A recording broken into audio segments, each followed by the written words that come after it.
Buenos días, jóvenes. Buenos días, señorita.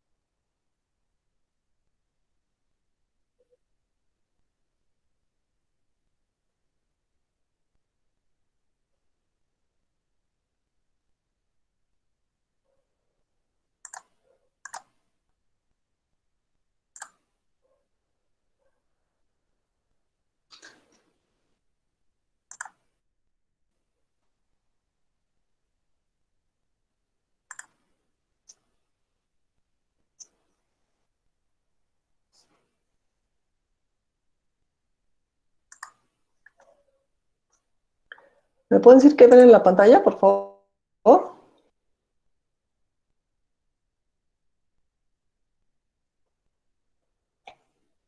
Elementos activos. Ah, la tablita. Muy bien, sí, eso es lo que quiero presentarles. La tabla de las cantidades físicas. Entonces, dentro de la primera unidad, veíamos conceptos básicos como carga eléctrica, corriente eléctrica, diferencia de potencial, potencia eléctrica y energía eléctrica. Entonces, estas cantidades físicas son las que están asociadas a los elementos activos. ¿Recuerdan ustedes cómo definimos a los elementos activos o por qué los denominamos activos?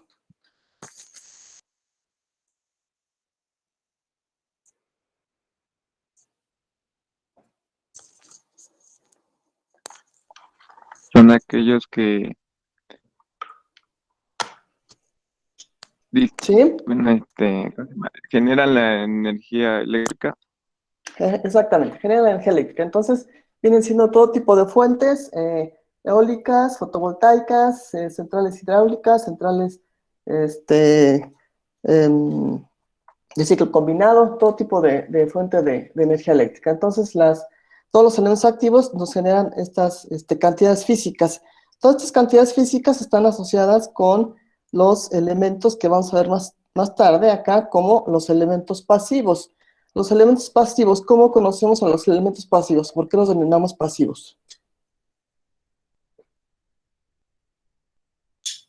Porque no tienen la capacidad de controlar la corriente eléctrica por medio de otra señal. No exactamente, porque no tienen la capacidad de generar energía eléctrica. Tienen la capacidad de controlar, por ejemplo, la resistencia se opone a la corriente. Por ejemplo, la capacitancia almacena y la energía, la inductancia se opone a los cambios de la corriente. Específicamente son pasivos porque no generan la energía eléctrica.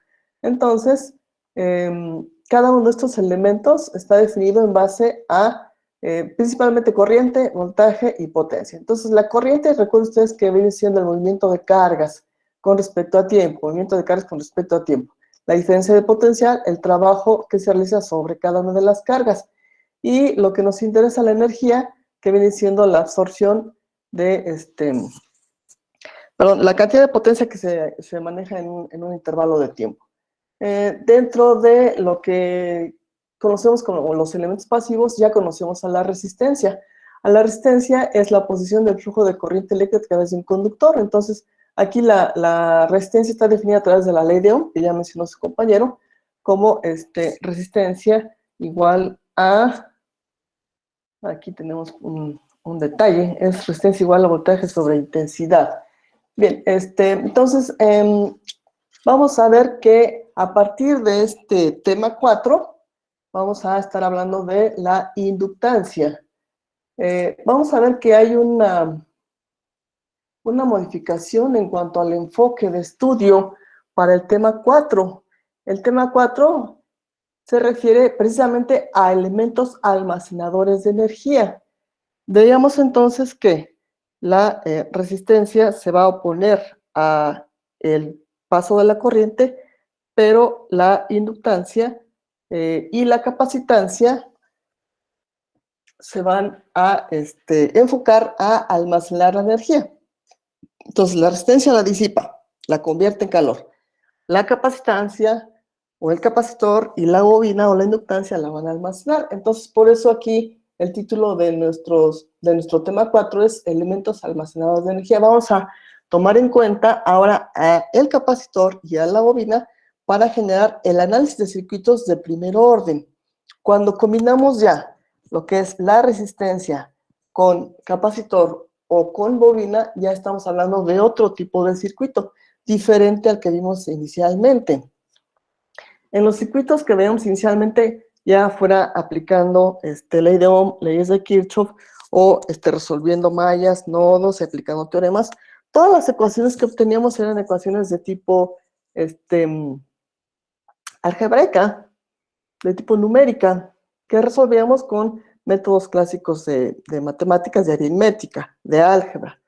Vamos a ver que a partir de la introducción de los elementos almacenadores de energía, vamos a tener por ahí la presencia ahora de integrales y derivadas. Entonces, para esto, pues necesitamos hacer uso de nuestras herramientas matemáticas que ya conocemos y que hemos estado estudiando en los primeros semestres en las materias de cálculo diferencial y cálculo integral.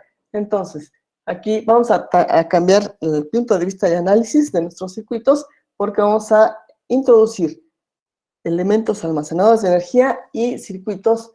Con esto vamos a armar circuitos de primer orden. La competencia específica para este tema: analiza y relaciona las variables eléctricas en circuitos resistencia-inductancia y resistencia-capacitancia para interpretarlas en aplicaciones prácticas y verificar el comportamiento experimentalmente y con software de simulación. Entonces, la competencia siempre va enfocada a la competencia general de la materia, que es el análisis. Entonces, ahora nos vamos a enfocar a analizar y relacionar las variables eléctricas. Aquí vamos a ver que ya se hablan de variables eléctricas porque va a intervenir el tiempo para poder definir los valores de nuestras variables. Las aplicaciones prácticas, pues desgraciadamente ahorita no tenemos acceso al laboratorio. Hay algunas dos prácticas que se relacionan con el comportamiento de los circuitos de primer orden que podríamos haber realizado en el laboratorio, pero pues a falta del laboratorio vamos a seguir experimentando con el software. A partir de este tema, la configuración de los circuitos eléctricos cambia porque se combinan resistencias con bobinas o resistencias con capacitores, fuentes independientes de voltaje o corriente y fuentes dependientes de voltaje o corriente. Es decir, aquí los elementos que habíamos visto en las 3 unidades anteriores, los elementos ideales o elementos de circuito de fuente dependiente o fuente independiente, vamos a seguirlas utilizando. La fuente independiente, ¿cómo definimos a la fuente independiente? ¿O cuál es la característica de una fuente independiente? ¿De voltaje o de corriente?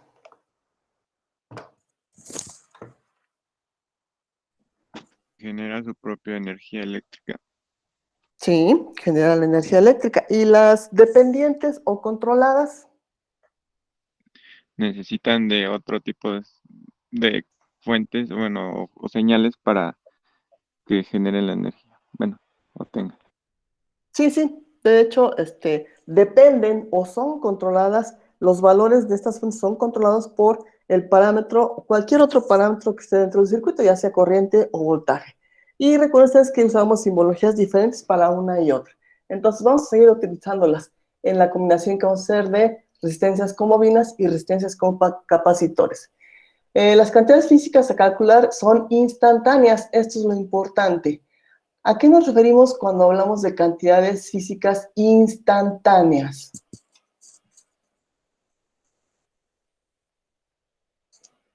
¿Que ocurren en un preciso momento? Ajá. Que nada más vamos a tener un valor específico para un valor de tiempo específico. Conforme el tiempo va cambiando, los valores de estas variables van a ir cambiando, es decir, que son dependientes del tiempo. Entonces, aquí es donde se deriva la diferencia radical con lo que veíamos en las primeras 3 unidades. En las primeras 3 unidades, cuando calculábamos un voltaje o una corriente, pues su valor se mantenía en todo el intervalo de análisis, en todo el tiempo. Se mantenían constantes. Pero ahora no, ahora van a depender del tiempo. Es decir, que sus valores dependen del tiempo. Además, las ecuaciones obtenidas no son algebraicas, contienen derivadas o integrales. De hecho, se trata de una ecuación diferencial de primer orden. Entonces, el modelo matemático que vamos a obtener cuando hagamos la combinación de resistencias con bobinas y resistencias con capacitores es de tipo diferencial, es una ecuación diferencial. En nuestros cursos de matemáticas hasta este nivel, en el tercer semestre, todavía no abarcan lo que son ecuaciones diferenciales, pero con los conocimientos previos que tenemos de cálculo diferencial e integral, podemos dar solución a estas ecuaciones sin mayor problema, sin que tengamos que tener un conocimiento profundo de las ecuaciones diferenciales que son materia de estudio del siguiente curso de matemáticas. Dentro del primer subtema que tenemos para esta unidad está hablar sobre la inductancia y la capacitancia. La primera parte se refiere entonces a abordar lo que involucra el campo magnético, el campo electromagnético, porque está relacionado con la inductancia. Entonces vamos a ver este pequeño video. Aquí sí les voy a pedir de favor que vayan tomando nota de lo importante que ustedes consideren que menciona el video para que lo comentemos y lo reforcemos en un momento. Entonces vamos a ver el video. Entonces pongan atención, por favor. En este video vamos a tratar de explicarles cuáles son los principios básicos del electromagnetismo para poder entender luego cómo funcionan las bobinas y qué función cumplen. Así que empecemos. Para entender el resto del video, primero hay que dar una explicación introductoria. Existe lo que se llama campo electromagnético, que se encuentra en todas partes. Así como el aire rodea todo lo que está en la Tierra, este campo también lo hace. Puede dividirse en el campo eléctrico y el campo magnético. La clave de todo está en que un cambio, una alteración en uno de esos campos, altera también proporcionalmente al otro. A esta capacidad de los campos para alterarse mutuamente se la llama inducción electromagnética. Vamos a reducir todo a un ejemplo muy básico que le sirvió a los físicos en su época para empezar a comprender estos fenómenos. Tomemos un imán cualquiera y una bobina, que no es más que un conductor eléctrico, un cable enrollado sobre un núcleo, en este caso de hierro. A los extremos de esta bobina conectemos un amperímetro en la escala más baja posible. Al dejar el imán y la bobina estáticos, sin movimiento alguno, no podremos observar nada en el amperímetro. Sin embargo, en el momento en el que comenzamos a mover uno respecto del otro, se ve una corriente muy pequeña circulando por la bobina. Hemos conseguido inducir una corriente en la misma por medio de un campo magnético variable. Y aquí está lo importante. Ante un campo magnético estático, ninguna corriente se indujo en la bobina. Sin embargo, al empezar a cambiar la posición relativa entre ella y el imán, se indujo una tensión en sus extremos, lo que hizo posible que le circule una corriente. La bobina empezó a ver desde su perspectiva que el campo magnético que le rodeaba estaba cambiando, y por eso ocurrió este fenómeno. La magnitud de la tensión inducida en ese cable está dada por la ley de Faraday, que nos dice que cuanto más rápido y más grande sea el cambio en el flujo magnético, es decir, cuanto más brusco sea, mayor será la tensión inducida en la bobina. Además, si pensamos en una bobina como muchas espiras en serie, podemos deducir que la tensión total inducida en la bobina será la tensión inducida en una espira multiplicada por el número de espiras, en este caso n. Si yo tengo una variación de campo magnético de 1 Weber sobre segundo sobre una bobina de 10 espiras, la tensión inducida en la misma será de 10 voltios. Weber es la unidad de medida de flujo magnético, que es lo que relaciona el campo magnético con la superficie que está atravesando. Siguiendo con el mismo ejemplo, si ahora alimentamos la bobina con una tensión que produzca un flujo de corriente por la misma, este flujo generará una variación de campo magnético alrededor de la bobina, pudiendo funcionar esta como un imán. Al alimentarla, el imán queda encendido y al desenergizarla ya no funciona más como tal. Hemos logrado construir un electroimán. De estas experiencias prácticas podemos deducir que, al someter un conductor a un campo magnético variable, se induce en él una tensión proporcional a la variación del campo, y al hacer circular una corriente por un conductor, se produce una variación del campo magnético a su alrededor, que es proporcional a la intensidad de la corriente que circule. Existe una regla muy visual y práctica que nos permite conocer fácilmente el sentido de una corriente o un campo magnético inducidos. Es la llamada regla de la mano derecha, en donde el pulgar de nuestra mano derecha representa el sentido de la corriente y los demás dedos el sentido del campo magnético. De modo que, si conocemos el sentido de la corriente sobre un conductor, podremos saber fácilmente el sentido de la variación generada en el campo magnético que lo rodea. Y si conocemos el sentido en el que el campo magnético varía sobre un conductor, podremos saber el sentido en el que circula la corriente inducida. Retrocediendo un poco y volviendo a ver la ley de Faraday, en realidad la fórmula real de la tensión inducida sobre una bobina no es como la estamos viendo, sino que falta este signo menos. Esta fórmula final es la combinación entre la ley de Faraday, cuyo concepto básico ya conocemos, y la ley de Lenz. Cuando nosotros hicimos circular una corriente por la bobina, produjo una variación en el campo magnético a su alrededor, pero, según lo dicho anteriormente, una variación en el campo magnético debería producir una corriente inducida en la bobina. Es decir, que ella misma se estaría autoinduciendo una corriente por medio del campo magnético generado al aplicarle una corriente. A esto se lo conoce como fenómeno de la autoinducción. Y aquí es cuando entra en juego Lenz, y nos dice que el sentido de la corriente autoinducida se opone al sentido de la corriente que la generó. Es decir, si la corriente de alimentación circula desde A hacia B, la corriente autoinducida circulará desde B hacia A.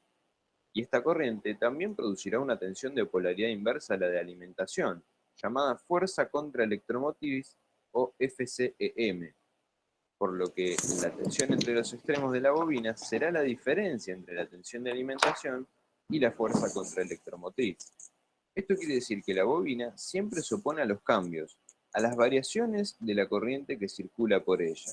Al energizar o desenergizar una bobina, la tensión entre sus extremos no será igual a la de la fuente durante los instantes iniciales, sino que tendrá una forma exponencial hasta llegar después de un tiempo al valor deseado. Especialmente en la desconexión se produce un efecto curioso en las mismas, que es una sobretensión en sus extremos. Con este circuito, al abrir el interruptor y desconectar la bobina, dejará de fluir corriente por ella. Como sabemos, la misma intentará oponerse a que deje de fluir esa corriente y producirá una tensión en sus extremos de polaridad inversa a la de la fuente del valor necesario para que esa corriente circule. Sin embargo, si el circuito está abierto, por más tensión que genere, no podrá hacer circular esa corriente, ¿cierto? En realidad, el circuito está cerrado ya no por las llaves, sino por el aire, un aislante que a altas tensiones puede romperse y permitir la circulación de corriente. Y es así como la bobina puede llegar a generar incluso miles de voltios para intentar cerrar ese circuito, y es así como puede lograrlo y descargarse o destruirse en el intento. La chispa que se produce al abrir el interruptor y desconectar la bobina es la alta tensión generada y la corriente circulando por el aire. De esto podemos deducir también que, si al desconectarle la alimentación la bobina aún es capaz de hacer circular una corriente eléctrica, la misma es capaz de almacenar energía, y lo hace en forma de campo magnético, descargándola en forma de corriente eléctrica. Si quieren un video profundizando más sobre las bobinas, los transformadores y la generación de energía eléctrica aplicando estos conceptos aprendidos,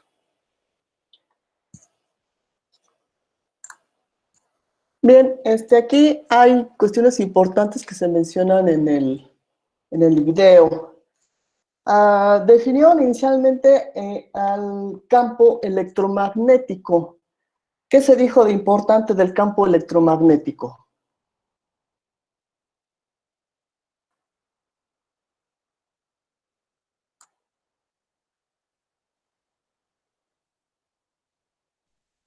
Que A través de este pudieron inducir corriente a una bobina.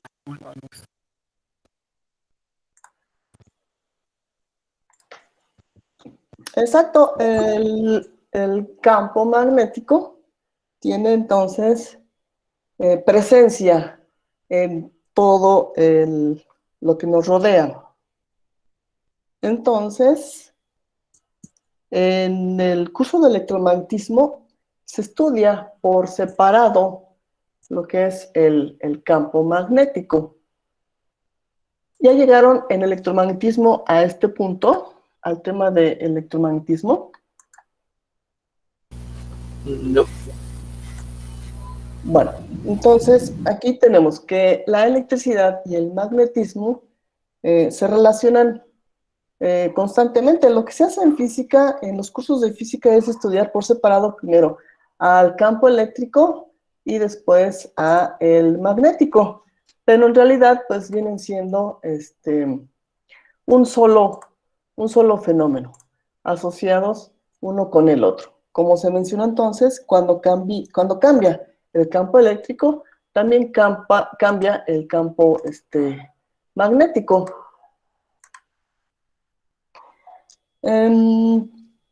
Cuando se menciona ahí el concepto de inducción electromagnética, ¿a qué se están refiriendo?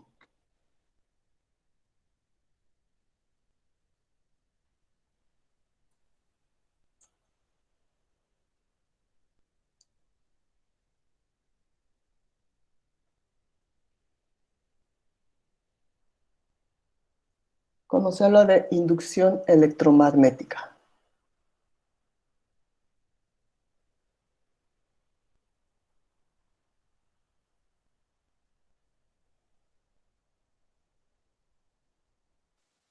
Es cuando se induce la corriente en un campo electromagnético, como en los transformadores, cuando hacen que se induzca y aumente. Más bien se induce una corriente, un voltaje.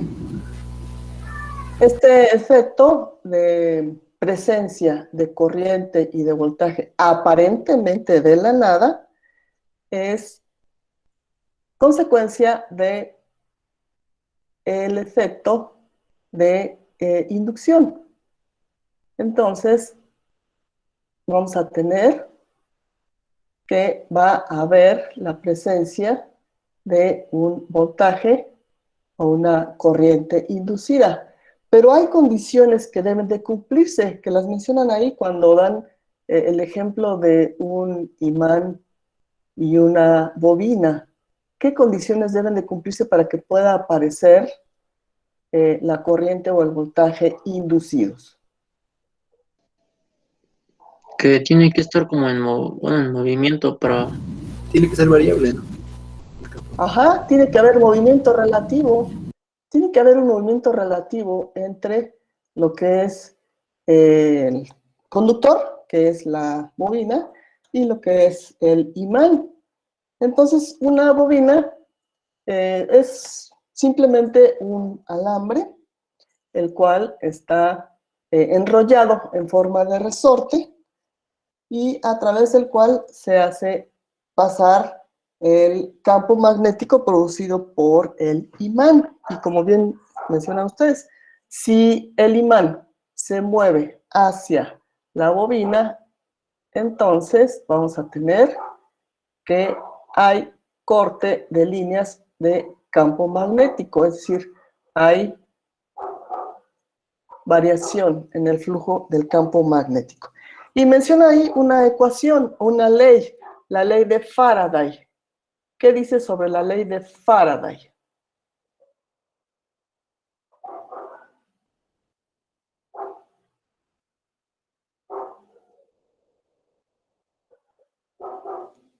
La ecuación es esta. Voltaje inducido es igual a delta phi sobre delta T. Esta es la primera versión de la ley de Faraday. Entonces aquí, ¿qué es lo que nos da a entender esta ecuación?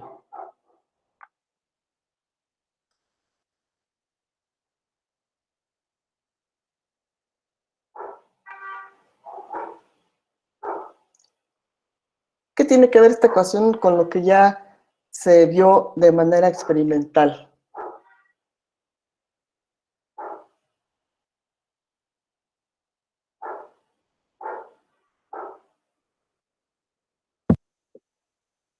Que cada término depende de, o bueno, va variando. ¿Qué perdón, es que se cortó? De que van variando de la misma manera. Por ejemplo, si uno cambia, los otros también. Refiriéndonos entonces a que al flujo.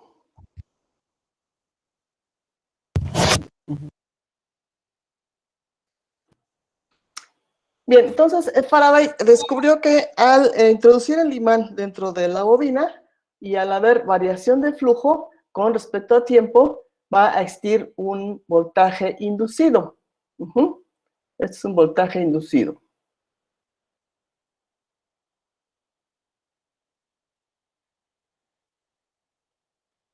Que está presente siempre y cuando haya movimiento entre el imán y la bobina. Entonces aquí la bobina va a registrar en lo que conocemos por acá como un voltímetro, va a registrar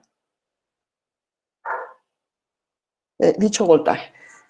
Ya sea que el imán se mueva dentro de la bobina o que la bobina se acerque al imán. Aquí lo importante es que haya un movimiento relativo. Mencionó en qué unidades se mide el flujo magnético. ¿El flujo magnético en qué unidades se mide?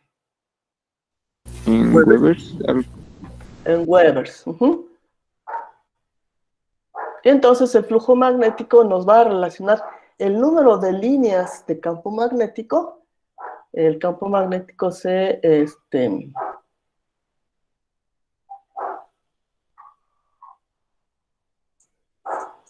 representa con la letra B. ¿Y por qué le pongo arriba una flechita? Porque es un vector. Porque es un ¿Por qué es un vector. vector? ¿Por qué es un vector? Exactamente. Entonces, todas estas líneas de campo magnético son representadas de manera vectorial, son vectores.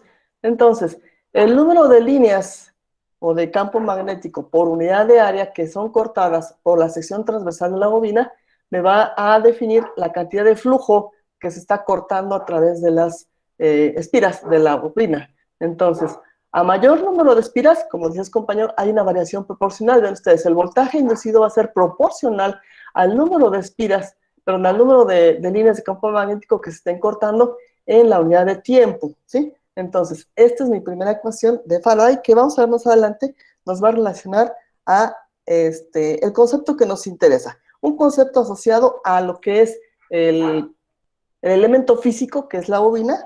O sea, la bobina es el elemento físico, pero a él se le asocia una característica que es la inductancia. Entonces, esto nos va a pie, más adelante, a hablar de la inductancia. Cuando tenemos entonces la alimentación de un conductor con una fuente de voltaje y en el conductor circula una corriente, ¿qué es lo que pasa? Según se menciona en el video. Vamos a suponer que aquí hago circular una corriente. Aquí menciona algo interesante que vamos a estar utilizando a lo largo de la vida como ingenieros eléctricos y que se refiere a la regla de la mano derecha. ¿Qué mencionó de esta regla? Que cuando pones tu mano en el conductor, el pulgar debe de ir a la dirección de la corriente y los otros dedos marcan la dirección del campo. Exactamente. Entonces, esta ley es bien importante porque nos va a decir hacia dónde se va a estar generando la línea del campo magnético. Entonces aquí tengo una corriente que está entrando a este conductor. Si yo imagino que mi dedo pulgar es la dirección de la corriente, entonces los 4 dedos restantes me van a decir hacia dónde está circulando la línea del campo magnético, hacia dónde está envolviendo al conductor el campo magnético. Entonces, esta regla de la mano derecha es bien importante, sobre todo cuando trabajamos con máquinas eléctricas, se hace, sobre todo motores, generadores o transformadores. Entonces, ahora, si suponemos que esta es la dirección de la corriente, ahora las líneas del campo magnético, ¿hacia dónde van a ir? Aquí ya iban de arriba hacia abajo, ¿sí? Ven ustedes, de arriba hacia abajo. Estas son las direcciones de el campo magnético, porque la corriente iba a la derecha. Si ahora la corriente va hacia la izquierda, las líneas del campo magnético, ¿hacia dónde se van? De abajo hacia arriba. De abajo hacia arriba, exactamente. Entonces ahora cambia la dirección de la corriente, cambia entonces la dirección del campo magnético que está generándose en el conductor, ¿sí? Entonces, este efecto de hacer circular una corriente eléctrica va a generar campo magnético. Y con esto puedo generar lo que llaman electroimán. ¿Qué va a ser entonces un electroimán? ¿Qué es un electroimán? Es un imán, pero generado por corriente eléctrica. Exactamente. Acá en el primer experimento que menciona, tenemos lo que es un imán natural. Este es un imán natural, un imán de barra, ¿no? Ya con el avance del estudio de los materiales, pues en la actualidad hay imanes muy potentes, ¿no? Muy potentes. Y la intensidad de fuerza o la intensidad del campo magnético, la podemos modificar acá con el electroimán al hacer circular mayor o menor cantidad de corriente. Entonces, con hacer circular una corriente a través de un conductor, generamos un electroimán, generamos un campo magnético. Entonces, aquí ustedes ven que hay una relación interesante entre lo que es el campo eléctrico y el campo magnético. La corriente proviene de un campo eléctrico y va a generar un campo magnético. Entonces, hay una interrelación muy interesante entre estos dos fenómenos. También mencionó que esta ecuación estaba incompleta. ¿Qué es lo que le faltaba a esa ecuación? El signo menos y el número de espiras, algo así. Ajá, el signo menos y el número de espiras. El signo menos explicó él a qué se debe. ¿Qué representa este signo menos? ¿O con qué ley está relacionado el signo menos? Con la ley de Lenz. Ajá, y esta ley de Lenz que nos dice, No le entendí muy bien, pero decía algo de que al inducir la corriente, algo sobre de que cambian la polaridad, algo así. No le entendí muy bien. alguien que sí le haya captado más o menos, ¿qué nos puede comentar al respecto?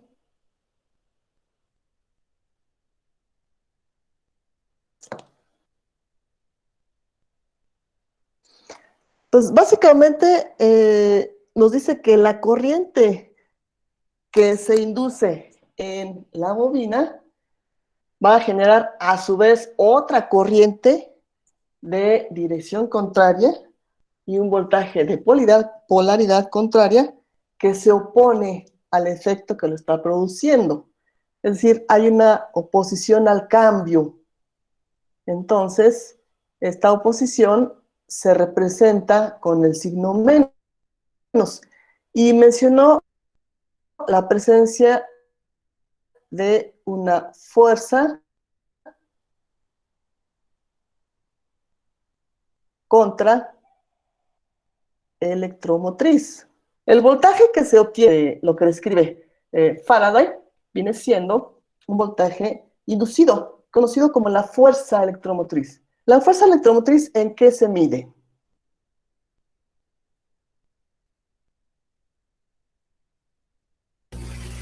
Volts. En volts. Entonces, si se mide en volts, voy a tener entonces que este es un voltaje que se genera en la bobina de acuerdo a Faraday. De acuerdo a Lenz, aparece una fuerza contraelectromotriz, es decir, que se opone a la fuerza electromotriz inducida inicial. Esto tiene mucha utilidad dentro de lo que son los motores eléctricos. Un motor eléctrico cuando arranca necesita tener un gran par de arranque. ¿Qué viene siendo el par en cuestiones de mecánica?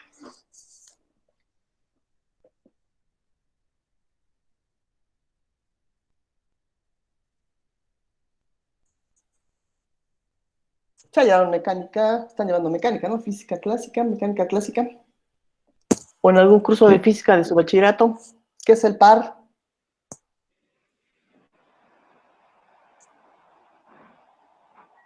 Puede decir que la fuerza necesaria para que, por ejemplo, en el motor arranque.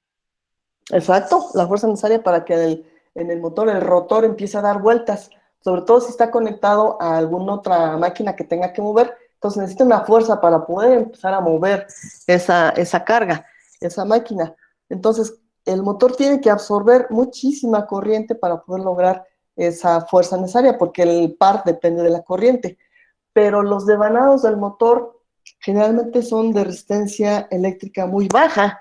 ¿Qué sucede en una resistencia de baja intensidad o de bajo valor cuando se le hace circular una gran cantidad de corriente?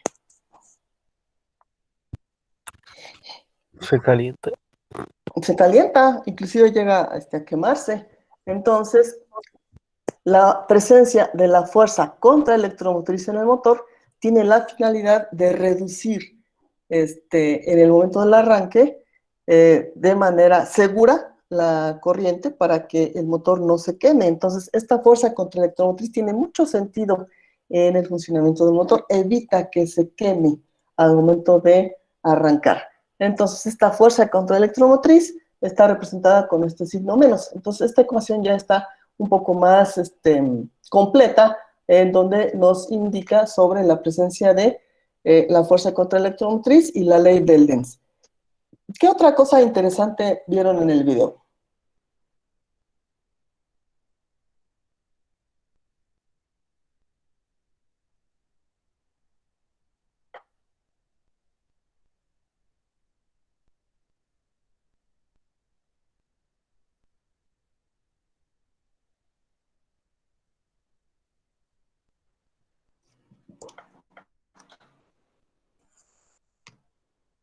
Casi al final del video.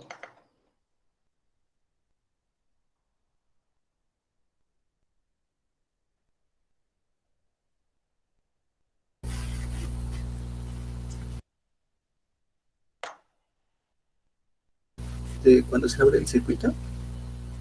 Ajá, ¿qué dijo?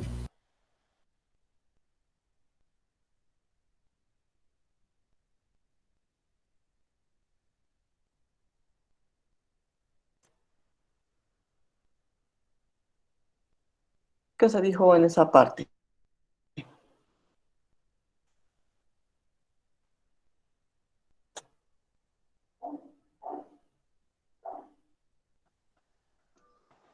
Que la bobina al conectarse a una fuente de voltaje, almacena energía en forma de campo y al desconectarse se descarga lentamente.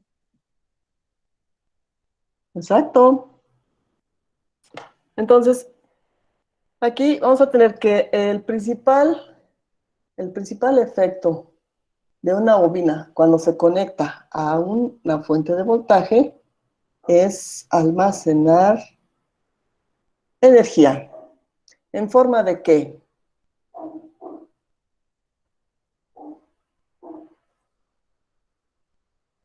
De un campo ¿De qué tipo? Campo electromagnético.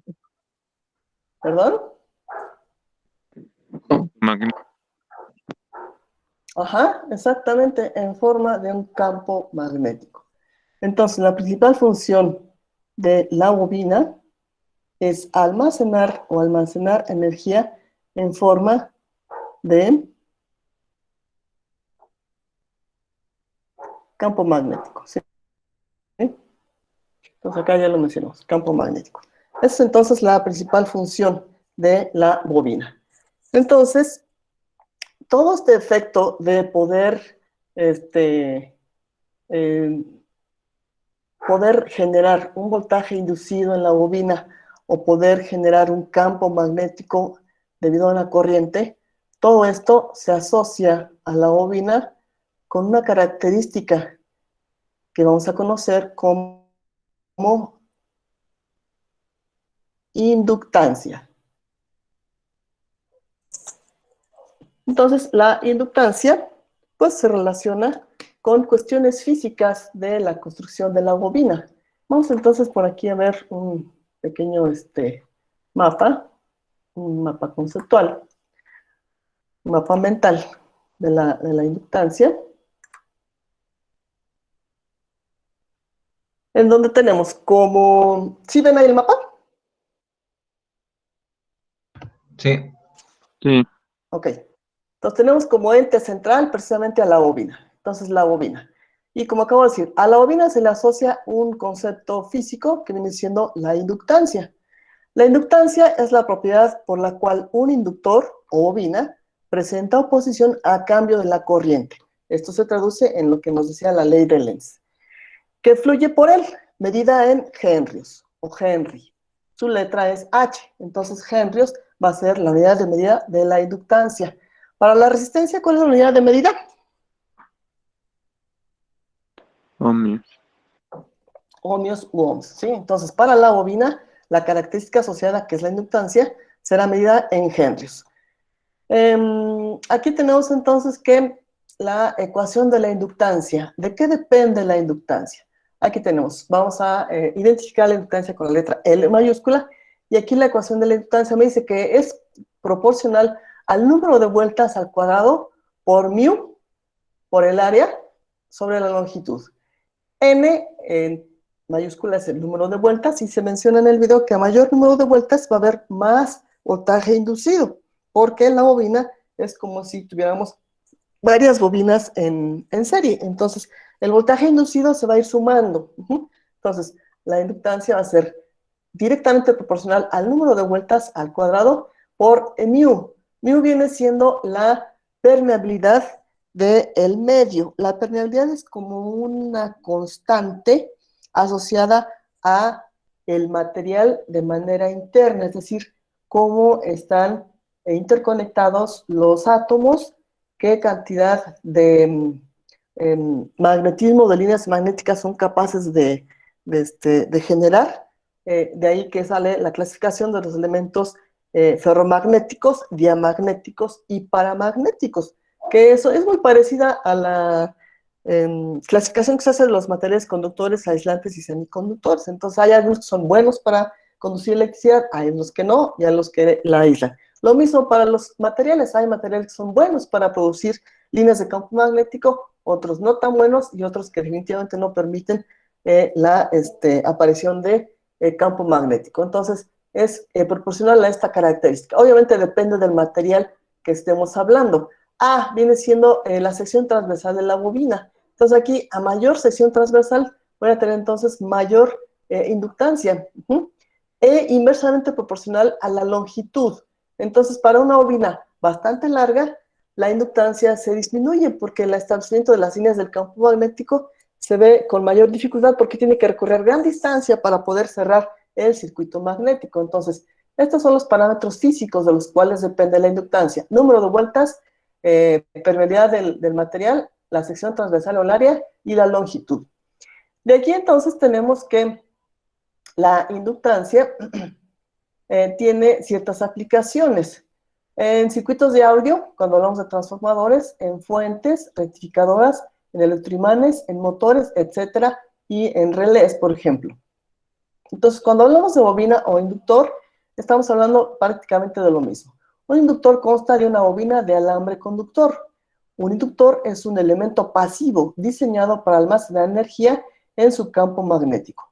Un inductor actúa como un cortocircuito para corriente directa. Esto lo vamos a ver más adelante y es bien interesante porque lo que se menciona acá como transformador o fuentes rectificadoras o electroimanes o motores, la mayoría de ellos funciona con corriente alterna. Y esto tiene que ver con esta ecuación. Esta ecuación se parece a la primera que planteamos hace un rato de la de Faraday. ¿Se parece?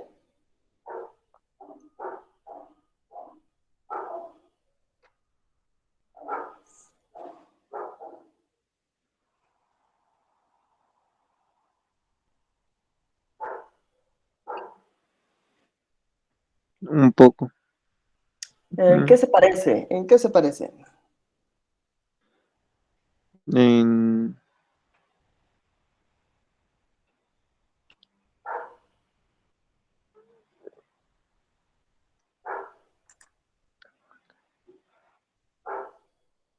Que van cambiando respecto al tiempo. Ajá. Entonces acá nos relaciona variación de flujo con respecto a tiempo. Y la ecuación que tengo acá, bueno, aquí es este número de vueltas, etc. Y la ecuación que tengo acá me dice que el voltaje es igual a la inductancia por la derivada de la corriente con respecto al tiempo. Prácticamente puedo medir el número de líneas de campo magnético de manera experimental, de manera física. ¿Es sencillo medir el campo magnético en algún dispositivo? ¿Conocen algún aparato práctico que me permita medir el número de líneas de campo magnético?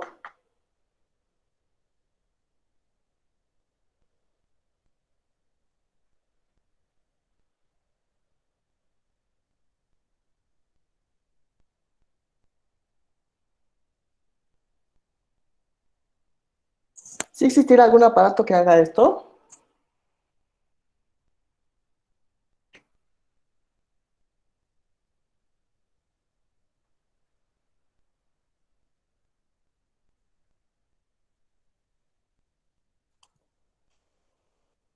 Sí los hay en los laboratorios de alto rango, en los laboratorios de investigación, pero en nuestra práctica cotidiana con ingenieros eléctricos, difícilmente podemos llegar a tener un aparato de este tipo. Entonces, como es muy difícil prácticamente medir el número de líneas de campo magnético, es más fácil utilizar un amperímetro, ya que el flujo magnético depende de la intensidad de corriente que esté circulando, según veíamos en estos esquemas. Entonces, para saber más la variación del campo magnético, se utiliza entonces la variación de la corriente. Y aquí entonces, en lugar de deltas, usamos la derivada, la diferencial.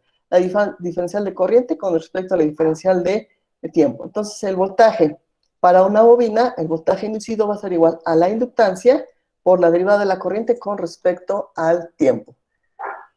Y eso es precisamente lo que tenemos aquí. Esa es mi ecuación de voltaje igual a inductancia por derivada de corriente con respecto a tiempo. Entonces, aquí con esta ecuación yo puedo calcular el voltaje en extremos de una bobina. Si conozco el valor de su inductancia y conozco la variación de corriente con respecto a tiempo, entonces voy a saber qué cantidad de voltaje se induce. Aquí es donde ya entra una modificación en las ecuaciones que vamos a estar utilizando para el análisis de los circuitos. Aquí ya entra una derivada, vean ustedes. Ya no es una ecuación algebraica común, es una derivada. Y esta ecuación me define entonces al voltaje. Y de aquí entonces podemos ver por qué se dice que acá el inductor, cuando actúa con corriente directa, es como un cortocircuito. Si aquí la corriente que tengo en la expresión es una corriente constante, ¿qué pasa con la derivada de una constante? ¿Cuánto vale la derivada de una constante? 0. 0, ¿sí? Entonces, si no hay variación en la corriente, esto es 0. Y cualquier cantidad multiplicada por 0 me da voltaje 0. Y entonces aquí, ¿qué podemos decir? Si en un cortocircuito los voltajes tienden a irse a 0, las resistencias tienden a hacerse 0 y las corrientes tienden a hacerse infinitas. Entonces, si no hay un voltaje, porque no hay variación de corriente, entonces la bobina en un cortocircuito es generado por una corriente directa. Por eso es que los transformadores no son alimentados con corriente directa, son alimentados con corriente alterna, para que pueda haber entonces el efecto de inducción, que es lo que nos está llevando ahorita el tiempo de analizar y definir lo que es la inducción. Entonces, esta es la primera ecuación asociada a la inductancia, a la bobina, que es la del voltaje. Después pasamos aquí a la de la corriente. Aquí la corriente me dice que es igual a 1 sobre la inductancia integral desde el tiempo t0 a t del voltaje en tau por diferencial de tau más una corriente en tiempo 0. Entonces, esta ecuación pues sale obviamente de esta, ¿no? Si yo despejo aquí la corriente, la diferencial de tiempo lo paso de este lado, pasa multiplicando al voltaje, la inductancia pasa dividiendo, y para eliminar las diferenciales, integro. Entonces aquí este elemento es bien importante, porque aquí me dice la naturaleza de la inductancia. ¿Cuál es la naturaleza de la inductancia? Se menciona acá, almacenar energía en un campo magnético. Entonces, aquí está otra ecuación importante, la ecuación de la energía almacenada. La energía almacenada en una bobina es igual a un medio de la inductancia por la intensidad de corriente al cuadrado. Entonces aquí la energía depende de la cantidad de corriente que esté circulando en la inductancia. Entonces, la corriente, vamos a ver aquí, que va a estar estrechamente relacionada con la energía. Entonces, si aquí yo tengo ya presente una corriente inicial, debo de entender que voy a tener ya una energía almacenada de manera inicial. Entonces, este término es la corriente inicial almacenada en la bobina para un tiempo T0. Esta corriente almacenada va a llevarnos a tener una energía inicial almacenada. ¿Esta corriente inicial aparece de la nada o tengo que generarla de alguna forma?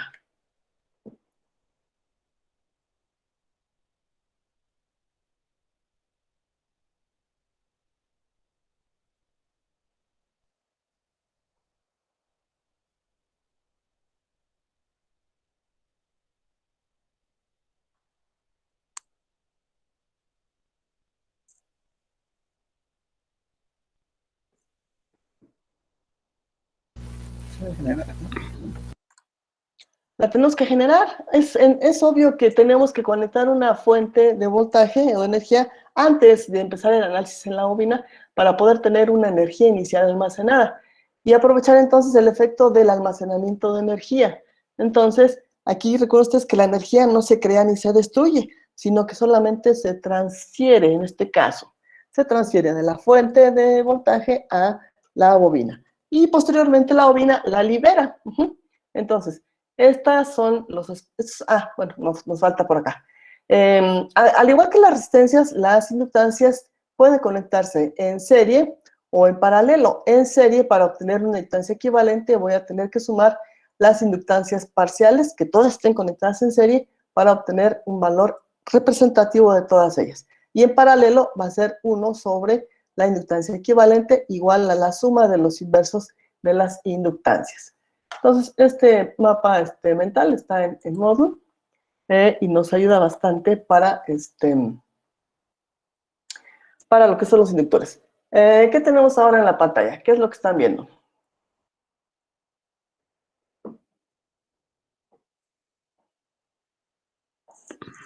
Un documento de Es inductores. un documento. Entonces, este documento es importante porque nos resume lo que hemos estado comentando. Inductores. Un inductor es un elemento pasivo diseñado para almacenar energía en su campo magnético. Entonces, ya lo vimos que depende de la corriente. Todos los conductores de corriente eléctrica tienen propiedades inductivas y pueden considerarse inductores.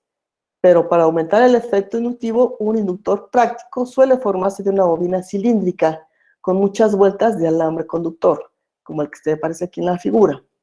Un inductor consta de una bobina de alambre conductor. Entonces aquí las bobinas pueden tener núcleo o no pueden tener núcleo. Esta presencia del núcleo nos va a ayudar porque va a aumentar la capacidad de establecer líneas de campo magnético. Y hay materiales que son los ferromagnéticos encargados de que aquí, con la presencia del núcleo, se pueda generar mayor número de líneas de campo magnético. Entonces, este es un esquema de un inductor clásico en donde tengo involucrada la longitud, el área de la sección transversal, el material del núcleo y el número de vueltas. Si se permite que pase corriente por un inductor, se descubre que la tensión en el inductor es directamente proporcional a la derivada de la corriente con respecto al tiempo. Es la ecuación que veíamos de hace un rato para el voltaje. Mediante la convención de signos pasiva, entonces el voltaje va a ser igual a la inductancia por la derivada de la corriente con respecto al tiempo, donde L es la constante de proporcionalidad, llamada inductancia del inductor. La unidad de inductancia es el Henry, entre paréntesis H. V es el voltaje, I es la diferencial de corriente, T la diferencial de tiempo. La inductancia es la propiedad por la cual un inductor presenta oposición al cambio de la corriente que fluye por él medida en henrios. La inductancia de un inductor depende de sus dimensiones y composición física. Esto también ya lo veíamos. Inductancia depende del número de vueltas, la permeabilidad del material, el área y la longitud. Mediante la primera ecuación se advierte que la inductancia puede aumentar si se incrementa el número de vueltas de la bobina.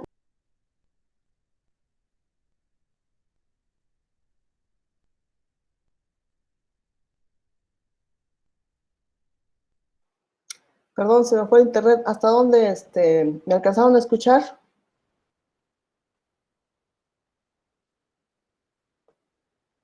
¿Sí me escuchan? Jimmy, ¿Hasta dónde me alcanzaron a escuchar? Se me fue por acá el internet.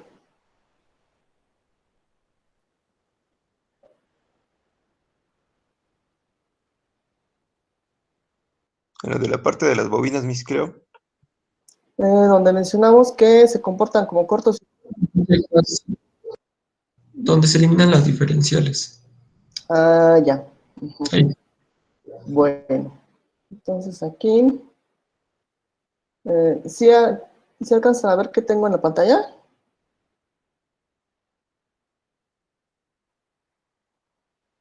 No se ve nada, No, Miss. mis. No, Ok.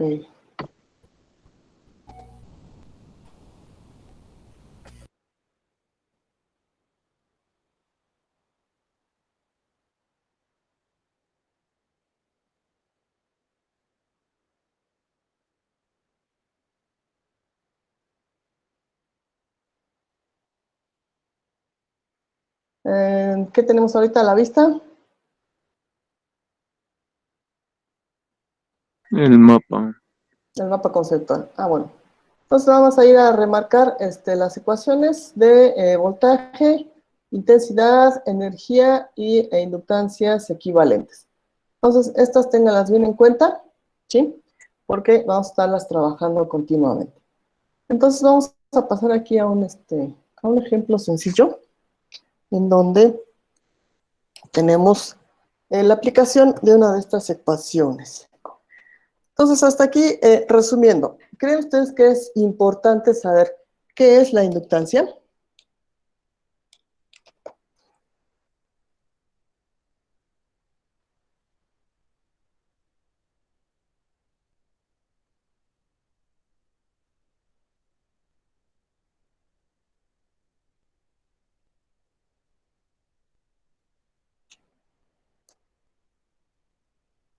¿Es importante conocer a la inductancia o no?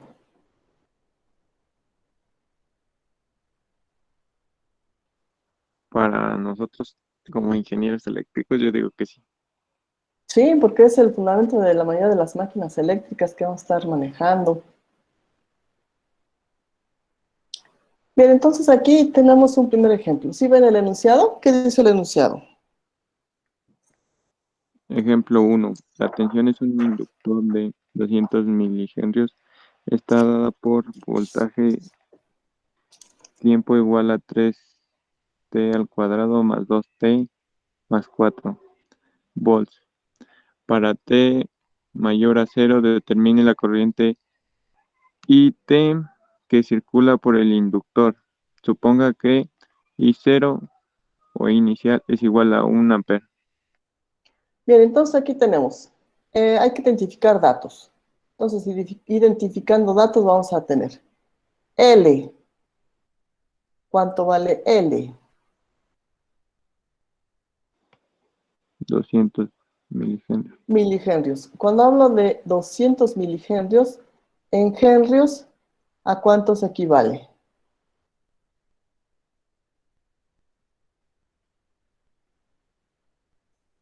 Mili, 0.2. 2.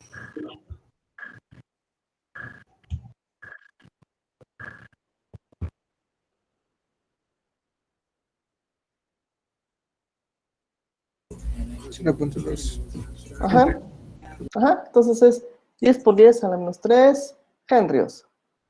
Ese es nuestro dato para la inductancia. Entonces tengo que son 200 milihenrios. Ese es mi primer dato. Ahora, el voltaje que se aplica a la inductancia no es un voltaje constante, es un voltaje que depende del tiempo, es un voltaje instantáneo, que está definido acá por una ecuación que es función del tiempo, 3t cuadrada más 2t más 4. Entonces, aquí tenemos que el voltaje va a depender del tiempo. Nos dicen entonces, hay que calcular la intensidad de corriente, que también es función del tiempo. Entonces aquí la intensidad de corriente, según las ecuaciones que hemos visto ahorita, la intensidad de corriente instantánea en la inductancia viene siendo igual a la corriente en tiempo cero, que la conocemos como corriente inicial, más la ecuación de la integral, donde aparece multiplicada por el inverso de la inductancia. Esta integral, entonces, va desde el tiempo t igual a 0 hasta t, donde t puede ser cualquier valor de tiempo, así que desde 0 hasta infinito. ¿Qué es lo que vamos a integrar? El voltaje instantáneo de t con respecto a la diferencial de t. Entonces, esta es la ecuación que vamos a utilizar. Estos son los datos. Y nos dan un dato inicial. Aquí nos dicen que la corriente en tiempo cero es de 1 ampere. Quiere decir entonces que aquí, a la hora de hacer la sustitución en la ecuación para encontrar a la corriente instantánea de la inductancia, en lugar de poner I de T0, voy a poner 1, que es lo que vale. Corriente en tiempo cero, corriente cero es igual a 1. A este ampere le voy a sumar lo que yo obtenga de la integral, que sería 1 sobre L. L entonces es 200 por 10 a la menos 3. Entonces este es L. Y aquí voy a integrar desde el tiempo 0, que es 0, hasta el tiempo t. Voy a integrar entonces el voltaje, que viene siendo igual a 3t cuadrada más 2t más 4. Todo esto integrado con respecto a la diferencial de t. Es una integral sencilla. ¿Cómo voy a proceder a resolverla? Entonces, la corriente instantánea va a ser igual a 1 ampere, que voy a sumar a lo que obtenga de la integral. El inverso de 1 sobre 200 por 10 a la menos 3 es igual a 5. Es una constante que va a multiplicar a lo que me dé de resolver la integral. En los pasos para resolver la integral. ¿Qué tengo que hacer aquí para resolver esta integral?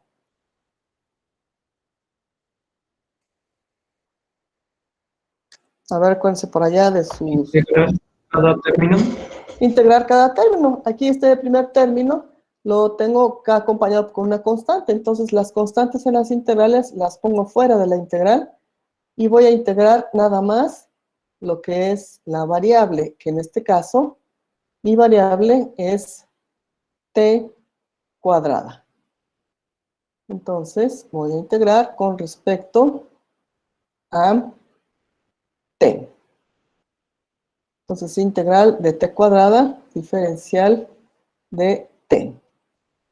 Y así me voy con los demás términos. Entonces, voy sacando las constantes. Aquí sería 2 por la integral de 0 a t de el tiempo por la diferencial de tiempo. Más 4 por la integral de 0 a t de la diferencial de t. Entonces aquí, al hacer todas las operaciones que tengo allí indicadas, la corriente instantánea va a ser igual a 1 más 5. Aquí entonces, la integral de t cuadrada, ¿a qué va a ser igual?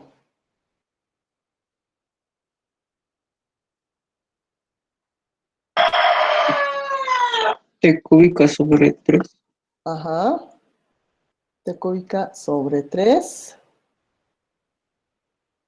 La integral de t, ¿a qué va a ser igual?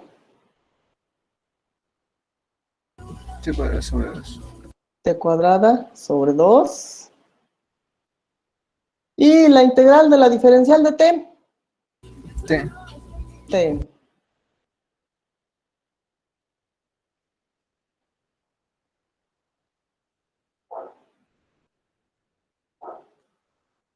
Entonces ahí tenemos ya resuelta a la integral. Podemos simplificar. 3 que multiplica con 3 que divide, se cancelan. 2 que multiplica con 2 que divide, se cancela. Entonces multiplico la constante que tengo afuera y será esto, entonces esto igual a 5 por t cúbica más 5 por t cuadrada más 5 por 4, 20 t más 1.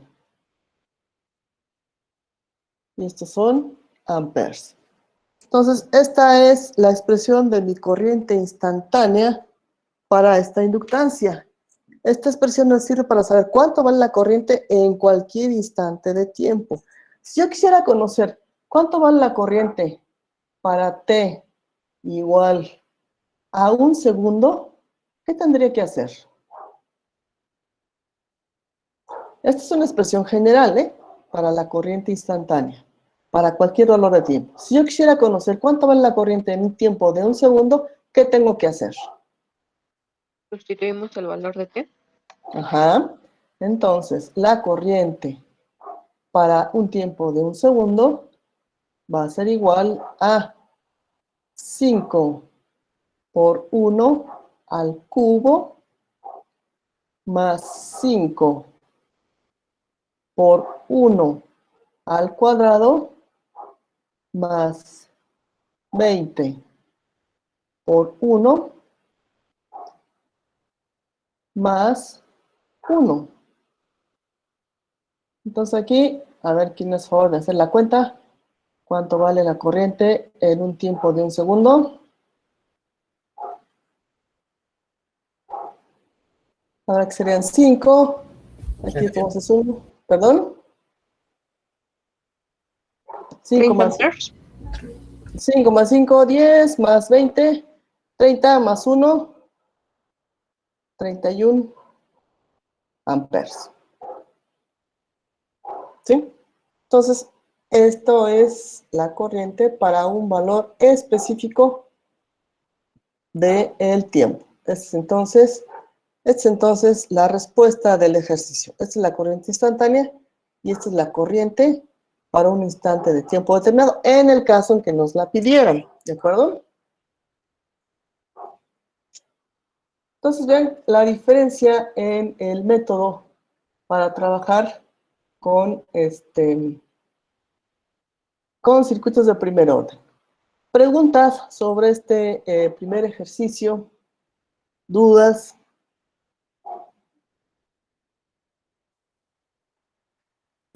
Pues por ahorita no, creo. ¿Perdón? Digo, por ahorita no.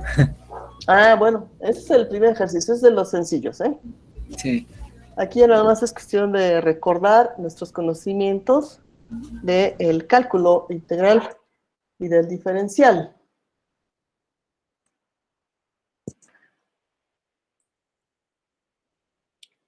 Bien, entonces, vean la diferencia, ¿no? Aquí ya mis resultados son expresiones algebraicas, cuestiones de funciones en función del tiempo. Ya no son números como en el caso anterior.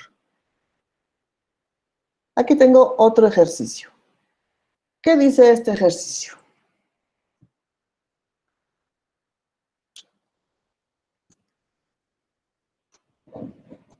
¿Se alcanzan a leerlo?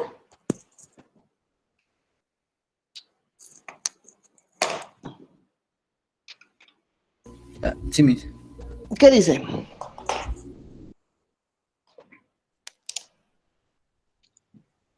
Ejemplo número 2. La corriente que circule por un inductor de 5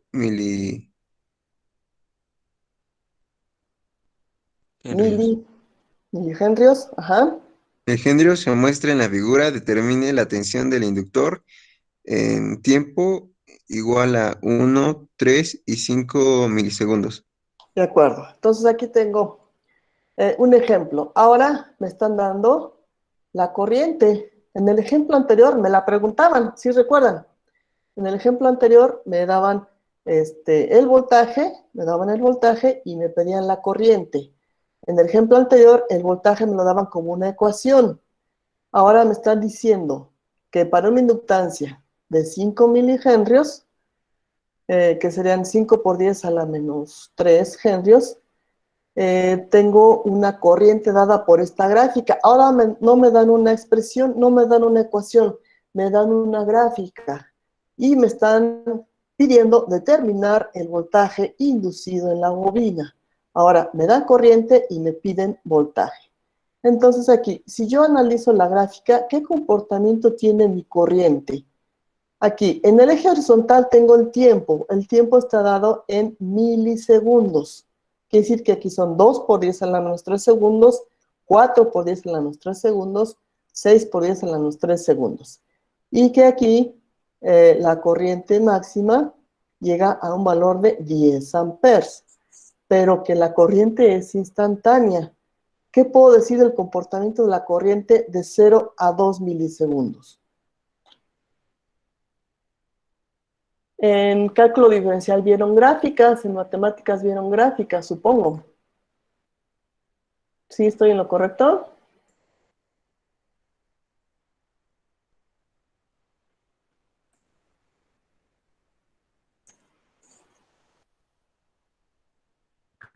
Sí, profe.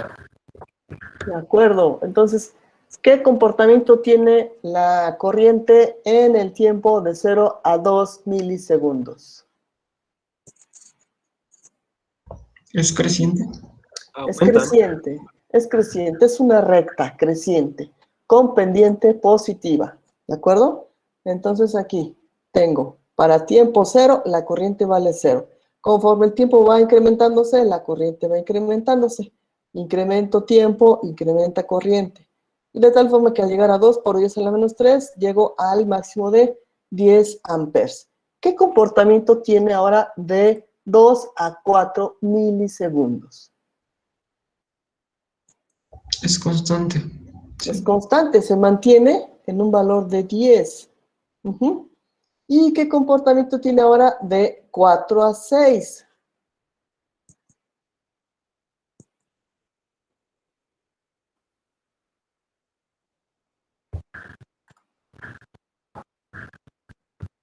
¿Va disminuyendo? Va disminuyendo. Ahora es un comportamiento, ahora es un comportamiento decreciente. Entonces, aquí la ecuación que tenemos que usar para encontrar al voltaje viene siendo la ecuación de la ley de Faraday. Y esta ecuación para encontrar voltaje viene siendo la siguiente. Aquí el voltaje instantáneo viene siendo igual a la inductancia por la derivada de la corriente con respecto al tiempo. Pero la pregunta será, ¿qué voy a derivar aquí? Aquí tengo que sustituir una expresión matemática, ¿estamos de acuerdo? Y lo que tengo es una gráfica. ¿Qué tengo que hacer para poder aplicar mi ecuación del cálculo del voltaje?